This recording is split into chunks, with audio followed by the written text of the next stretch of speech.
From Toronto in Canada, that is Anvil on Triple J, Metal on Metal, and two gentlemen who are intimately concerned with that particular song because they are from the band Anvil, Lips and Rob Reiner. Welcome to Triple J, and I guess it's nice to be playing your music on the radio right across the nation because it's been a long time coming in many ways, hasn't it? The film which we've seen, which is named after your band, is a fairly extraordinary account of your guys' band.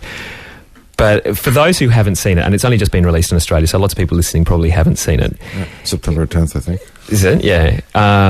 Give us just I know it's a 30-year plus history, but just give us a little bit of a history behind Anvil. Well, Rob and I started playing together in 1973.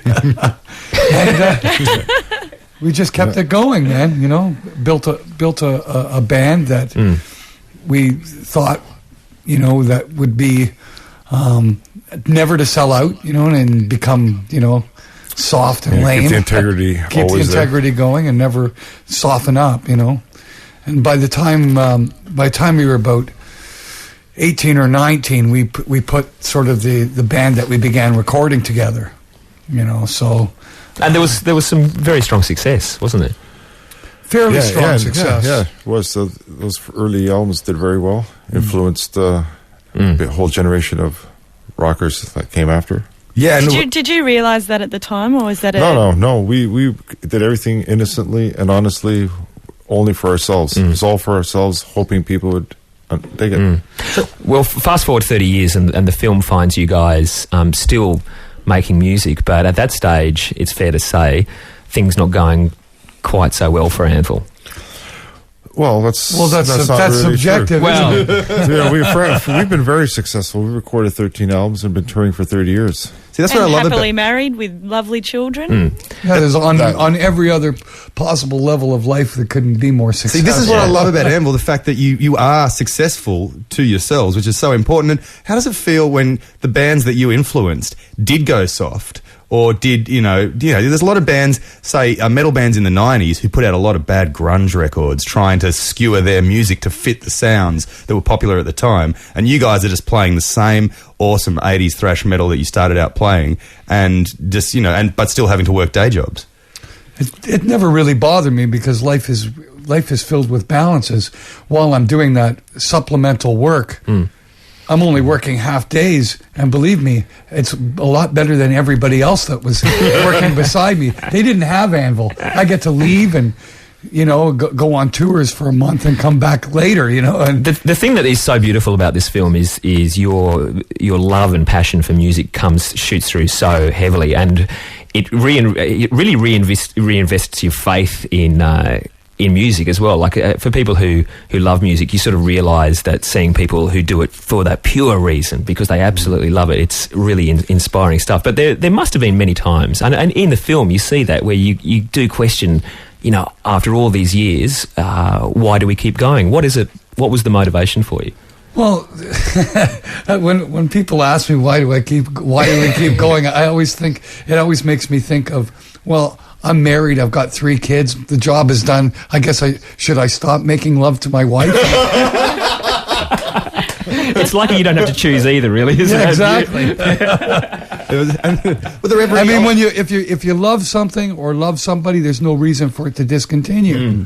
But it must be weird. Like, I mean, there's been other movies made about other metal bands where it seems to be the motivating force in their lives is to buy more art to put in their You're very subtle, Lindsay. I like that. Well, come on. I mean, you know, you've got Rob here, a heavy metal drummer that loves playing drums, and then you've got a guy in another metal band who cries when he has to sell his paintings in his documentary to make a few spare $1 million. Like, the difference between, you know, the motivation is pretty full on.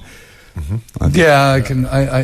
But at the same time, the honesty that Metallica had is also exemplary. I tip my hat to that. It took a lot of guts to reveal their state of mind.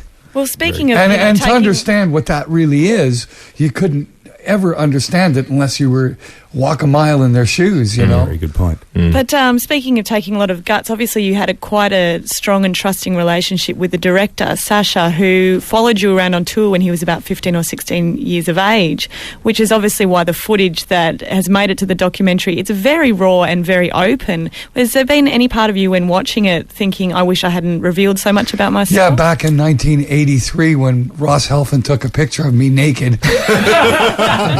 I've been regretting it ever since. But if that's your only regret, you're doing quite all right. Yeah. I think. My wife's very impressed with it, especially on the big screen. Of course. We've got Lips and Rob from the Canadian band Anvil. They are the subject of a very successful documentary and also a book as well, which has just come out, the guys have put out.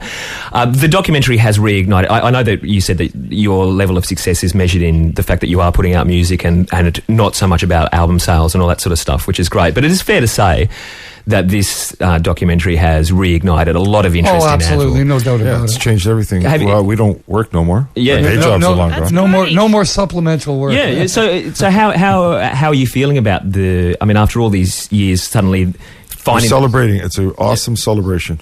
Awesome. That's how. Yeah, and that's we've been asked, do you feel vindication? And we've been really adamant about our feelings about that, and very not vindication. It's celebration because there's nothing to be gained by being vindicated. Really. Well, in that case, if people instead of people coming crawling back to you, if people come back to the Anvil fold, people who may have stopped talking to you because of absolutely, it's hundreds of fair weather friends. It's unbelievable. and they are some. And when you're doing well, they are the best friends to have. Yeah, exactly. It's when you're doing shit that they're not. Hey, can you guys hang around for a little while this morning? We'd love to have a bit more of a chat to you. Sure. If that's okay. We've got Lips and Rob from Anvil in this morning.